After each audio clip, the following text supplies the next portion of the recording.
नमस्कार दोस्तों, जैसा कि आप देख सकते हैं ट्रेडिंग इन द जोन। इस किताब का मुख्य उद्देश्य है आपको सोचना सिखाना है। कैसे सफल लोग कैसे सोचते हैं। देखिए, वो लोग सोचते हैं संभावनाओं में, पॉसिबिलिटीज़ में सोचते हैं। जब आप पॉसिबिलिटीज़ में सोचना शुरू करेंगे तो आप रिस्क को एक्सेप्ट करेंगे, साथ साथ रिस्क के अलावा आप अपने जीत को भी एक्सेप्ट करेंगे। तो ये किताब सिखाएगी आपको सही तरीक़ा से सोचना, संभावनाओं में सोचना। संभावनाओं में सोचेंगे तो उसका जो आउटकम आने वाला है हम उसे मानेंगे, रैंडम मानेंगे। देखिए, आउटकम जो है ना पॉजिटिव भी आ सकता है और नेगेटिव भी आ सकता है, यानी कि लूजिंग ट्रेड भी हो सकता है और प्रॉफिटेबल भी हो सकता है। लेकिन सोचने का मतलब ये नहीं है कि आपने उसको सोचना सीख लिया है। उसके लिए आपको इस किताब को पढ़ना पड़ेगा, आपको अप्लाई करना पड़ेगा। जानकारी से कोई मतलब नहीं है, आपको इंस्टॉल करना पड़ेगा। तो ये किताब चल रहा है यहाँ पर लेसन 10। आज हम जानेंगे कि ट्रेडिंग का यानी कि बिलीफ का हमारे ट्रेडिंग पर क्या इम्पैक्ट पड़ता है। पिछले अध्याय में आपने देखा होगा कि मार्केट जो है ना रेंडम तरीके से कोई भी परिस्थिति में कुछ भी इंफॉर्मेशन प्रोवाइड कर सकता है। जैसा कि आप देख सकते हैं यहाँ पर आज के वीडियो में हम बात करने वाले हैं कि पुराने वीडियो में जो बात हुआ था कि टीवी कार्यक्रम में कैसे हो रहा था। एक आदमी को बिठा दिया गया था और वो पैसे लेके वहाँ पर बैठ गया था, वहाँ पर लिख दिया था फ्री मनी फॉर टुडे। ठीक है, तो जिसका बिलीव वहाँ पर जुड़ा उसने पैसे जाकर वहाँ पर मांगा। एक आदमी ने मांगा, बाकी लोग वहाँ पर उस पोस्टर को देख करके वापस चले गए। तो कहने का मतलब ये है कि संभावना में तभी अच्छे से सोच पाएंगे जब आप अपने दिमाग को समझ पाएंगे, आप बिलीव को समझ पाएंगे, मेमोरी को समझ पाएंगे, कैसे काम करता है हमारा माइंड इन्फॉर्मेशन को लेके, और कोई भी बिलीव कैसे उस इन्फॉर्मेशन से कनेक्ट करता है, कैसे उसके संघर्ष में भी आ सकता है। तो यही आज हम जानेंगे इस किताब में। चलिए वीडियो शुरू करते हैं बिलीफ के बारे में। तो सबसे पहले एक एग्जाम्पल के माध्यम से समझते हैं। देखिए, यदि आप कोई शहर में रहते हैं, कोई आदमी आता है उस शहर में, यानी कि अनजाने आदमी आता है उस शहर में और उसका पॉकेट चोरी हो जाता है। फिर दोबारा उस शहर में आता है, फिर भी दोबारा चोरी हो जाता है। तीसरी बार आता है, तीसरी बार उसका फिर चोरी हो जाता है। ठीक है, अब वो आदमी क्या करता है, उस शहर के बारे में गाली बकता हुआ कुछ बोलता है कि ये शहर तो ऐसा ही है, यहाँ के आदमी ऐसे ही हैं। ठीक है, क्योंकि उसका 3 बार चोरी हो चुका है और उसके मन में बिलीव बैठ गया है कि ये शहर जो है ना, या फिर ये लोकेशन जो है ना, एक चोर वाला इलाका है। जैसे आप कुछ बोलते रहते हैं तो कोई, यानी कि आप ही मान जाए, उसे सुन लेते हैं। तो आपका बिलीफ अलग बना हुआ है अपने शहर के बारे में, और उस शहर के बारे में उसका बिलीफ बन गया चोर के रूप में। अब इसमें होगा क्या, इसमें यहाँ पर झगड़ा होगा। देखिए, तो आपका बिलीफ अलग है उस शहर के बारे में और आपके शहर के बारे में उसका बिलीफ अलग बन गया। ठीक है, तो अब जो बिलीफ बना है वो बिलीफ कैसे झगड़ा करवा रहा है दोनों के बीच में। ठीक है, तो इसी को आज समझेंगे कि ये हो क्या रहा है एक्चुअल में। पिछले वीडियो में हमने जाना था कि बिलीफ जो है ना वो स्ट्रक्चर एनर्जी के रूप में विद्यमान रहता है। ठीक है दोस्तों, हम किसी से कोई भी बिलीफ झगड़ा होना नहीं चाहता, लेकिन बाहर से कमांड आ रहा है, पर्यावरण से कमांड आ रहा है, तो आपका बिलीफ उसमें निकल रहा है, दोनों का टकरा रहा है। ठीक है, तो ये बिलीफ स्ट्रक्चर एनर्जी के रूप में विद्यमान रहता है। तो लेखक यहाँ पर एक चीज ऐड करना चाहते हैं, वो है कि हर बिलीफ में चेतना है, कॉन्शियसनेस है, इसलिए वो बिलीफ झगड़ा करवाता है। ठीक है, अब ये कॉन्शियसनेस है यानी चेतना है हर बिलीफ में, जो ऊर्जा के रूप में विद्यमान है, स्ट्रक्चर यानी के रूप में विद्यमान है। तो यदि आपको ऊर्जा के रूप में विद्यमान है, तो अब इसमें कॉन्शियसनेस यानी कि चेतना है, हर पदार्थ एक छोटे अणु में ऊर्जा है, यानी कि बिलीफ के फॉर्म में ये विद्यमान है। तो ये इसमें चेतना है। अगर ये बात आपको भरोसा नहीं हो रहा है तो वीडियो को पुश कीजिए अभी, या फिर मिनिमाइज कीजिए और जाइए। आपको देखना होगा इंडियन हैकर का, द इंडियन हैकर एक यूट्यूब चैनल है, वो उसने एक वीडियो बनाया हुआ है, 3-4 साल पहले का वीडियो है। उसमें वो बताया है कि देखिए, एक सोना का छोटा सा तिनका लेता है और उसको इलेक्ट्रॉन माइक्रोस्कोप में जूम करके दिखाता है। तो वहाँ पर जो है ना अणु यानी कि इलेक्ट्रॉन और प्रोटॉन जो बैठे रहते हैं ना, वहाँ पे कोई भी पदार्थ में इलेक्ट्रॉन प्रोटॉन होता है ना, छोटा सा अणु या परमाणु होता है ना, वो एकदम बैठा रहता है। उसको 20 लाख गुना जूम करके देखता है इंडियन हैकर। ठीक है, तो उसमें जो कॉन्शियसनेस है, प्रत्येक अणु व परमाणु जो है ना उसमें कॉन्शियसनेस है वो वहाँ पर एक्सप्लेन किया गया है। यूट्यूब में पहली बार इंडियन हैकर के चैनल में मैंने देखा, उससे पहले मैंने पढ़ लिया था पॉइंट। और एक और वीडियो आपको देखना है तो आपको देखिए double split experiment, quantum experiment देखिए, डबल स्प्लिट एक्सपेरिमेंट। इसको संदीप महेश्वरी ने अपने यूट्यूब चैनल यानी कि अपने वेबसाइट में भी दिया हुआ है उसको देखने के लिए कि प्रत्येक जो ऊर्जा के रूप में विद्यमान है अणु परमाणु उसमें खुद में दिमाग है उसको बोला गया है। तो लेखक भी यहाँ पर अपने अनुमान से बोल रहे हैं कि उसमें कॉन्शियसनेस है, जबकि वो प्रूफ हो चुका है। प्रत्येक ऊर्जा में जो है ना अपने आप में एक कॉन्शियसनेस है यानी कि चेतना है, उसमें खुद में दिमाग है। तो हर बिलीफ में ना कॉन्शियसनेस है, यही लेखक बताना चाह रहे हैं, इसलिए वो रिएक्ट कर रहा है। ठीक है, अब बात आता है कि जो दोनों आदमी यहाँ पर झगड़ा हो रहे हैं, ठीक है, तो बिलीफ के कारण वो बिलीफ झगड़ा करवा रहा है। ठीक है, आप कैसे ऐसे बोल दिए मेरे शहर के बारे में, जबकि उसके शहर के बारे में उसने अलग मान करके बैठा हुआ है। ठीक है दोस्तों, तो यहाँ पर झगड़ा हो रहा है। अब एक कॉन्सेप्ट को समझते हैं कि ये जो बिलीफ झगड़ा क्यों हो रहा है। तो अब बिलीफ का क्वालिटी देखते हैं। तो बिलीफ के अंदर 3 क्वालिटी होती है। ठीक है, तो सबसे पहले जो बिलीफ है ना वो क्या करता है कि मेरे प्रेजेंट स्वरूप को कोई बदले ना, इसलिए बोल के वो क्या करता है, रुकावट पैदा करता है। जैसे कि उस आदमी का पॉकेट मारा गया 3 बार, तो उसके माइंड में क्या बढ़ गया, पॉकेट मारा जाने वाला शहर है या फिर लोकेशन है ये। ठीक है, तो वो बिलीफ क्या करेगा, इसका बिलीफ क्या है, आप तो गलत बोल रहे हैं, ऐसा है ही नहीं। ठीक है, तो ये क्या करेगा, इसका बिलीफ क्या करेगा, इसका बिलीफ क्या करेगा, रुकावट पैदा करेगा। जैसे आप बोलेगा आप गलत क्यों बोल रहे हो, गलत क्यों बोल रहे हो, इसको मानेगा नहीं, ये मानेगा नहीं। ठीक है, रुकावट पैदा करेगा। क्यों, क्योंकि इसके स्वरूप को बदलना नहीं चाहता, इसका पॉकेट मारा गया है तो ये क्यों बदलेगा, ये है, इसलिए वो रुकावट पैदा करता है। पहला कॉन्सेप्ट आपको समझ में आएगा कि कोई भी बिलीफ जो है ना आपके ओपोजिट में आती है तो वो क्या करेगा, रुकावट पैदा करेगा। क्योंकि मेरे स्वरूप को ना बदले बोल के, मैंने तो होते हुए देखा है कि मेरे पॉकेट मारा गया है, तो वो अपने स्वरूप को बदलना नहीं चाहता है। बिलीफ, कोई भी बिलीफ अपने प्रेजेंट स्वरूप को बदलना नहीं चाहता है, चाहे प्रेजेंट में कोई भी आदमी आ जाए, कोई भी कॉन्सेप्ट उसके फेवर में आ जाए, सामने में आए, इसलिए वो अपने स्वरूप को बदलना नहीं चाहता। दूसरा point, all active believes are demand expression, यानी कि कोई भी बिलीफ जो है ना, एक्टिव बिलीफ बोला गया है यहाँ पर, आगे मैं समझाऊंगा एक्टिव बिलीफ और D active belief, inactive belief. ठीक है, 2 प्रकार का बिलीफ होता है, एक्टिव और इनएक्टिव बिलीफ। ठीक है, तो कोई भी बिलीफ जो है ना वो एक्सप्रेस होना चाहता है। काज और इफेक्ट का रिलेशनशिप पिछले वीडियो में मैंने बताया है, आपको समझ में आ गया होगा कि बाहर से कोई कमांड आता है तभी वो बिलीफ हमारा निकलता है। ठीक है दोस्तों, दूसरा कॉन्सेप्ट। तीसरा कॉन्सेप्ट यह है कि देखिए हमारे बिलीफ इस प्रकार से काम करते रहते हैं जैसे हम अपने मानसिक वातावरण में ना हैं, उसके अस्तित्व के बारे में हम जानते ही नहीं हैं, बिलीफ को ऐसा लगता है। ठीक है, हम अपने मानसिक वातावरण में वो इस प्रकार से काम करते रहते हैं जैसे हम उसके बारे में जानते नहीं हैं। तीसरा कॉन्सेप्ट आपको समझ में आ गया, यही इस किताब में बताने की कोशिश किया गया है। अब बात करते हैं, यहाँ पर एग्जाम्पल देते हैं कि कोई भी बिलीफ जो है ना, यदि हम उससे सहमत हो जाते हैं तो उससे सहमति मिला लेते हैं। ठीक है, यदि आपको बोलता है आपके देश के बारे में, जैसे कोई सरकार के बारे में बोल देता है, अभी चुनावी माहौल है, कोई बोल देते हैं भाजपा सरकार तो बेकार है। अब आप उसके फेवर वाले हैं तो आप उसके ओपोजिट एक कॉन्सेप्ट पे लड़ाई होगा। ठीक है दोस्तों, यदि आपको बोल देता है कि भाजपा सरकार अच्छा है, आप उसके फेवर में हैं। देखिए कोई भी बिलीफ बनता है उसके 4 पैर होते हैं, समझिए, उस पैर के बेस पे आप बोल रहे हैं। जैसे टेबल 4 पैर पे खड़ा होता है ना, टेबल के पैर को काट दिया जाए, निकाल दिया जाए, तो क्या वो टेबल खड़ा रहेगा, नहीं।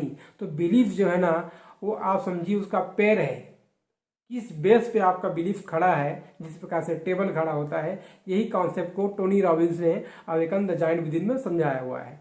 उसके बाद ये इस किताब में बताया गया है बहुत अच्छे से। तो ऊर्जा के रूप में विद्यमान है और ये ऊर्जा जो है ना कैसे लड़ाई करवा रहा है बिलीफ जो है। ठीक है, तो एग्जाम्पल देता है कोई भी मान्यता को बदलने का एक ही तरीका है। देखिए ऊर्जा को ना ही बनाया जा सकता है ना ही मिटाया जा सकता है, इसके रूप को परिवर्तित किया जा सकता है, यानी कि ट्रांसफर किया जा सकता है। ये आइंस्टाइन ऊर्जा का नियम है। ठीक है दोस्तों, तो ये यहाँ पर लागू होता है।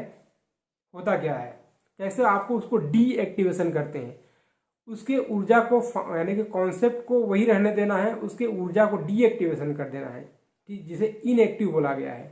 इसे लेखक बोलते हैं डीएक्टिवेशन प्रोसेस। ऊर्जा के एक कोई भी कॉन्सेप्ट के ऊर्जा को डीएक्टिवेट कर देना, उसमें ऊर्जा तो विद्यमान ही है। देखिए जैसे कि ये शहर तो चोरों से भरा ही है, ये शहर ही चोर है, ये कॉन्सेप्ट है और दोनों के बीच में झगड़ा हो रहा है, ठीक है। तो ये जो कॉन्सेप्ट है इसके ऊर्जा को ना डीएक्टिवेट करना है। कैसे करना है, लेखक अपने एग्जाम्पल के माध्यम से बताते हैं। वो बताते हैं अपने पुराने समय में, यानी कि जब वो बच्चे थे तो उनके माता पिता ने सेंटा क्लॉज के बारे में बताया था कि सेंटा क्लॉज होता है, ठीक है। तो अब लेखक बोल रहे हैं कि अब मैं टाइपिंग कर रहा हूँ, ठीक है, टाइपिंग कर रहा हूँ, अब मुझे कोई बताए कि सेंटा क्लॉज दरवाजे पे खड़ा है, तो वो आदमी क्या करेगा, वो आदमी उसे मजाक के रूप में मानेगा, ठीक है। अब इसी को अगर वो बचपन में होते, अब बोलते हैं उसके माता पिता कि सेंटा क्लॉज दरवाजे पे खड़ा है, तो वो तोड़ ताड़ के कुछ भी करते शाम को छोड़ के उसके पास चले जाते, उसके सामने कोई भी रुकावट आता ना तो वहाँ पर पहुँच ही जाते उस दरवाजे पे, ठीक है। फिर किसी समय में उसके माँ बाप ने बताया कि सेंटा क्लॉज का अस्तित्व है ही नहीं, ठीक है। तो उन्होंने धीरे से उसको नकारा, लेकिन बाद में धीरे धीरे करके वो मान ही गया, जैसे बड़ा होता गया तो सेंटा क्लॉज नाम का कोई चीज़ रहता ही नहीं है। तब अब उसके दिमाग में दो चीज़ें आ रही है, एक पॉजिटिव रूप से सेंटा क्लॉज है पहले वाला बचपन का, अब अभी सेंटा क्लॉज नहीं है, दोनों में अब वो बड़ा हो गया है, ठीक है, ठीक है। अब वो जान भी चुका है कि सेंटा क्लॉज नहीं है। तो पहला जो कॉन्सेप्ट पड़ा हुआ है सेंटा क्लॉज है और सेंटा क्लॉज नहीं है, ठीक है। तो इसमें किस में ज़्यादा ऊर्जा है, ऊर्जा के रूप में ऊर्जा इसमें का ऊर्जा इसमें चला गया है। सेंटा क्लॉज पहले था उसका, यानी कि सेंटा क्लॉज पहले सेंटा क्लॉज है, सेंटा क्लॉज नहीं है, इसका ऊर्जा जो है ना इसमें ट्रांसफर हो चुका है। कॉन्सेप्ट उसके दिमाग में पड़ा हुआ है सेंटा क्लॉज, ठीक है, सेंटा क्लॉज है उसके दिमाग में पड़ा हुआ है लेखक के, ठीक है। अब वो बता रहे हैं कि उसका जो एनर्जी है ना वो इसमें ट्रांसफर हो गया है कि सेंटा क्लॉज नहीं है, उसके दिमाग में तो पड़ा हुआ है अभी भी, ठीक है। अब यहाँ पर कोई संघर्ष नहीं है, यहाँ पर कोई संघर्ष नहीं है, दोनों के बीच में कोई स्ट्रगल नहीं है। तो इसी तरीका से बिलीफ ना काम करता है। पहले कॉन्सेप्ट के ऊपर मैंने ये एग्जांपल दे रहा हूँ, लेखक ने बताया है।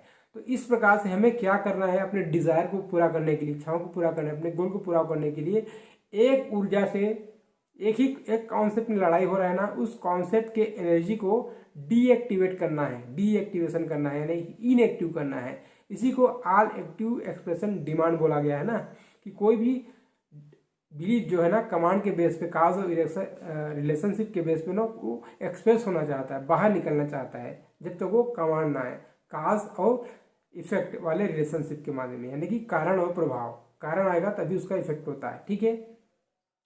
तो इसीलिए एग्जाम्पल दे रहे हैं कि हमें यही काम करना है, उसकी ऊर्जा को डीएक्टिवेशन करना है।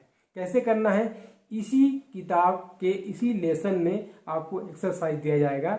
अभी दो कॉन्सेप्ट बाकी है, दूसरा कॉन्सेप्ट पर चलिए चलते हैं। यहाँ पर आता है कि all active believes are demand expression, वे अभिव्यक्त होना चाहता है, डिमांड होना, एक्सप्रेस होना चाहता है। चलिए इस पर शुरू करते हैं। तो बेसिक कैटेगरी होते हैं बिलीफ का, जिसमें होता है ऊर्जा। ऊर्जा में क्या होता है, एक्टिव और इनएक्टिव। एक्टिव बिलीफ में ऊर्जा रहता है और इनएक्टिव बिलीफ में ऊर्जा नहीं रहता, जैसे कि सेंटा क्लॉज अभी है, इस कॉन्सेप्ट के ऊर्जा है ही नहीं, लेखक बता रहे हैं, ठीक है। तो यहाँ पर बता रहे हैं जो बिलीफ है ना वो डिमांड करना चाहता है एक्सप्रेस होने का, अभिव्यक्त होना चाहता है, ठीक है, एक्सप्रेस करना चाहता है। तो यहाँ पर एग्जाम्पल देते हैं कि चलिए, तो इसका मतलब ये नहीं कि सारे जो बिलीफ है ना वो डिमांड करना चाहते हैं, यानी कि वो हल्ला मचा रहे हैं, मैं बाहर निकलना चाहता हूँ, ऐसा नहीं है। कमांड के बेस पे होता है। जैसे आपको कोई बोला जाता है कि इस देश के बारे में आपका क्या विचार है, तो आप बोलेंगे, यदि आप अच्छे पढ़े लिखे होंगे, ठीक है, और आपको नौकरी नहीं मिला होगा तो आप तो गाली देंगे, ठीक है, बोलेंगे इस देश में तो ये है, ऐसा है, 5 है, ठीक है। जैसे आप कोई बोलता है कि इस देश के बारे में आपका क्या गलत विचार है, यानी कि क्या बुराई है, तो जैसे बुराई शब्द आपके माइंड में आएगा, आपका जो बिलीफ पड़ा हुआ है आपके एक्सपीरियंस के आधार पे, ठीक है, आपके इन्फॉर्मेशन के बेस पे, ठीक है, वो आप एक्सप्रेस करना चाहेंगे, तुरंत बाहर निकल देंगे, ठीक है दोस्तों, इसी को बोल रहा है। तो इसमें क्या है, एक्टिव बिलीफ है, ऊर्जा विद्यमान है, उस कॉन्सेप्ट, उस इन्फॉर्मेशन से लेके आपका बिलीफ जो बना है उस पर ऊर्जा विद्यमान है, ठीक है। तो वो आपको अभिव्यक्त करेंगे, एक्सप्रेस करेंगे तुरंत। एग्जाम्पल और देते हैं कि कहाँ पर एक्सप्रेस नहीं करेंगे, कहाँ पर ये विरोधी होगा, संघर्ष में होगा, ठीक है। चलिए बात करते हैं एग्जाम्पल। यदि आप कहीं काम करते हैं एग्जाम्पल के लिए, ठीक है, और आपका बॉस किसी कॉन्सेप्ट पे आपको कुछ बोलता है, ठीक है, कुछ बातें करते हैं, ठीक है, तो आप क्या करेंगे उस समय, आप एक तो क्या करेंगे, उस कॉन्सेप्ट के लेकर आप गलत भी होगा तो आप मन ही मन में उसको रोकते रहेंगे, गलत है गलत है गलत है बोल के, लेकिन आप दूसरा क्यों उसको बोल नहीं पाएंगे, क्योंकि आपका बिलीव है कि वो आपका बॉस है, आप उसके अंडर में नौकरी करते हैं, एक ये बिलीव है। ठीक है, ठीक है। तो ये आपको रोक रहा है, धीरे धीरे धीरे धीरे आप कुछ नहीं बोल पा रहे हैं, हालांकि मन ही मन में आप अपोजिट उसके अपोजिट बोल रहे होंगे, लेकिन आप उसको एक्सप्रेस नहीं कर पा रहे हैं। क्यों?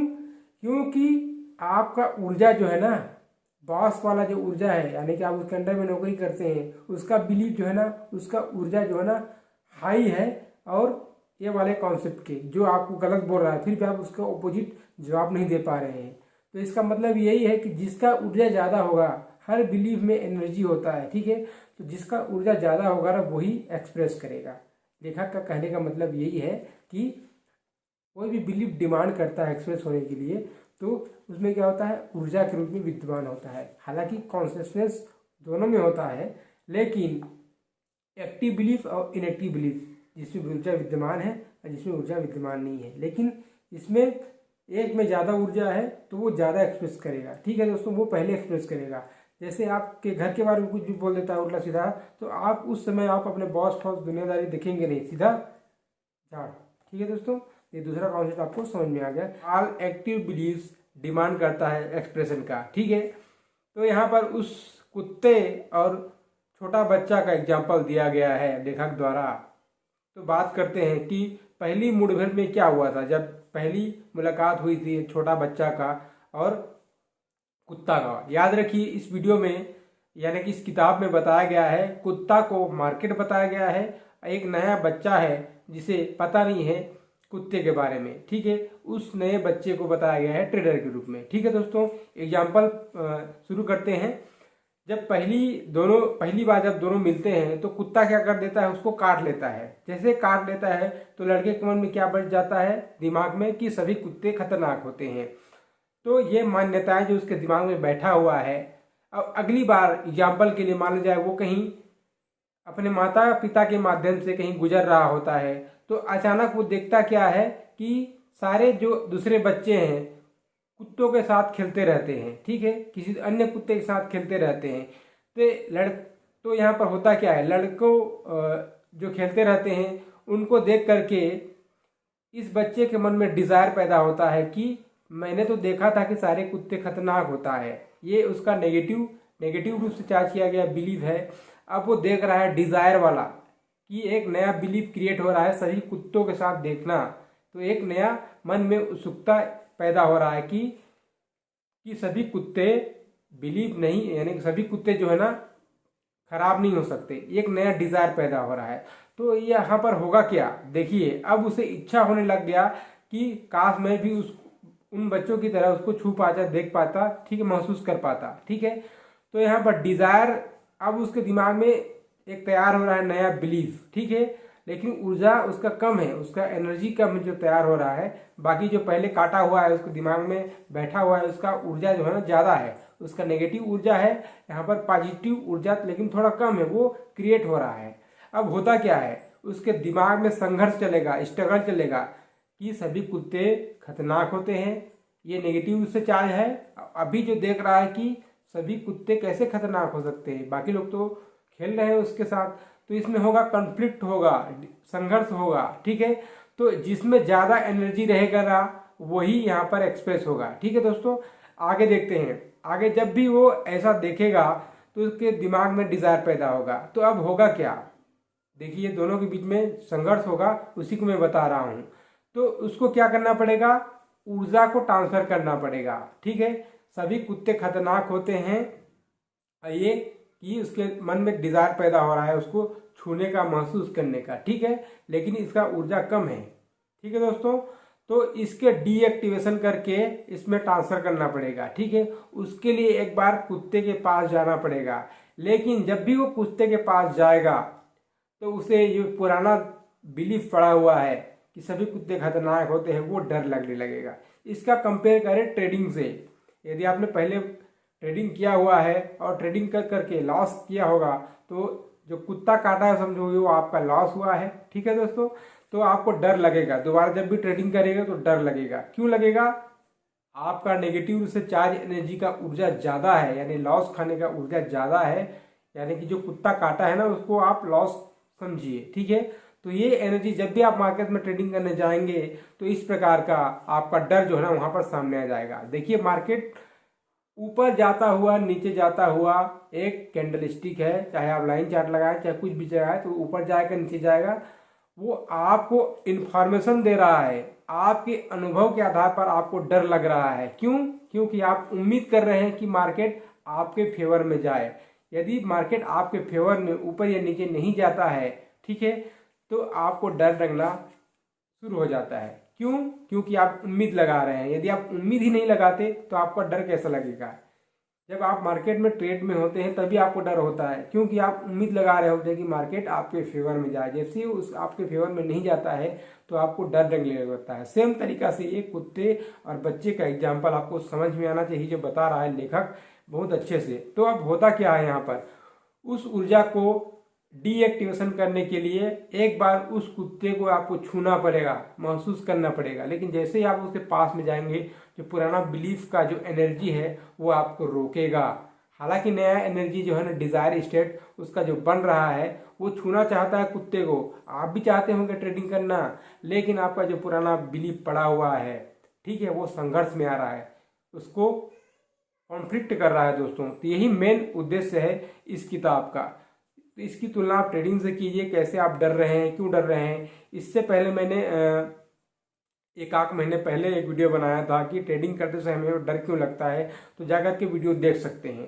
तो यही मेन कारण है, उसके ऊर्जा को डीएक्टिवेट करना पड़ेगा। जिस प्रकार से सांता क्लॉज का एग्जाम्पल लेखक ने खुद दिया था, तो इसी एग्जाम्पल के माध्यम से हम ट्रेडिंग से तुलना कर सकते हैं, ट्रेडर से तुलना कर सकते हैं। कुत्ता जो है ना मार्केट है, और ट्रेडर जो है ना एक नया बच्चा है। तो दोस्तों यहाँ पर ट्रेडिंग का डर कैसे खत्म होगा? ट्रेडिंग का डर खत्म करने के लिए आपको संभावनाओं में सोचना पड़ेगा। संभावनाओं में सोचने का मतलब क्या है? आप एक्सेप्ट करेंगे अपने जीत को, अपने स्टॉप लॉस को, तभी आप संभावनाओं में सोच पाएंगे। देखिए आप संभावनाओं में नहीं सोच रहे हैं, हम उम्मीद लगा रहे हैं कि मार्केट ऊपर जाए या नीचे जाए।